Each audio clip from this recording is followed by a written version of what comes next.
Hello guys, আসসালামু আলাইকুম। কেমন আছেন সবাই? আশা করছি সবাই ভালো আছেন। আপনাদের দোয়ায় আমি অনেক ভালো আছি। তো গাইস, আপনারা একটা বিষয় সবাই জানেন যে Mymensingh divisional content creator fest 2025 12 তারিখের যে একটা অনুষ্ঠান হওয়ার কথা ছিল, সেই অনুষ্ঠানটা যে কোনো নিরাপত্তাজনিত কারণে বাতিল করা হয়েছে। সেটা হচ্ছে সব বিল্লাল ভাই নিজে বলছে যে প্রোগ্রামটা হবে না।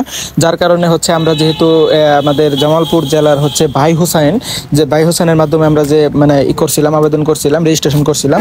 এখন ভাই হোসেন বলল যে যেহেতু মানে 12 তারিখের প্রোগ্রামটা ক্যান্সেল হয়েছে শেরপুরে, সেই জন্য আমাদের জামালপুর এরিয়ার ভিতরে যতগুলো কন্টেন্ট ক্রিয়েটর আছে সবাই যে মানে ভাই হোসেনের মাধ্যমে যারা যারা রেজিস্ট্রেশন করছিলেন তারা সবাই আজকে মানে আমরা সবাই এক হই।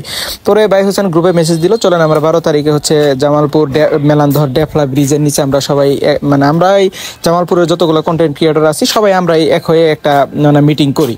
তো সকাল সকাল আমাকে নিতে আসছিল রিপন ভাই বললো চলেন ভাই হোসেনের বাসায় যাও। পরে ভাই হোসেনকে নিয়ে আমরা হচ্ছে ডেফলা ব্রিজের ওইখানে যাব। তো সকালবেলা রেডি হয়ে আমরা চলে গেলাম ভাই হোসেনের বাড়িতে। ভাই হোসেনকে সাথে করে নিয়ে আমরা চলে গেলাম হচ্ছে ডেফলা ব্রিজের নিচে, যেখানে আমাদের জন্য সবাই ওয়েট করছিল। মানে আমার জন্য না, মূলত হচ্ছে ভাই হোসেনের জন্য সবাই ওয়েট করছিল। তো গাইস, আপনারা সবাই জানেন যে মানে Mymensingh divisional content creator fest 2025 এবং 12 তারিখের যে প্রোগ্রামটা হওয়ার কথা ছিল সেটা কিন্তু অনেক মানে বড় একটা আয়োজন ছিল। পুরা ময়মনসিংহ বিভাগের যতগুলো কন্টেন্ট ক্রিয়েটর আছে সবাইকে নিয়ে এই মানে অনুষ্ঠানটা হওয়ার কথা ছিল। কিন্তু গাইস, কি আর দুঃখের কথা বলবো, আমরা অনেক এক্সাইটেড ছিলাম। মূলত আমি অনেক এক্সাইটেড ছিলাম যে হচ্ছে সবার সাথে অনেক দেখা হবে। থরসব বিলাল ভাইয়ের সাথে দেখা করার আমার একটা মানে অনেক বড় একটা ইচ্ছা ছিল, কিন্তু সেই ইচ্ছাই থেকে গেল, সেটা আর পূরণ হলো না।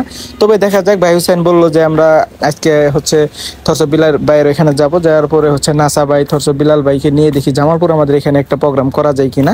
তো গাইস, আমরা সবাই মিলে এটারই প্রস্তুতি নিতেছি যে হচ্ছে আমাদের জামালপুরে কোনো প্রোগ্রাম করা যায় কিনা। তো যদি জামালপুরে প্রোগ্রাম হয় সবাই আপনারা আসবেন, সেই প্রোগ্রামে মানে অনেক এনজয় হবে, মজা হবে। তো গাইস দেখেন, এখানে হচ্ছে আমরা মানে সবাই মিলে একটু খাওয়া দাওয়া করতেছি।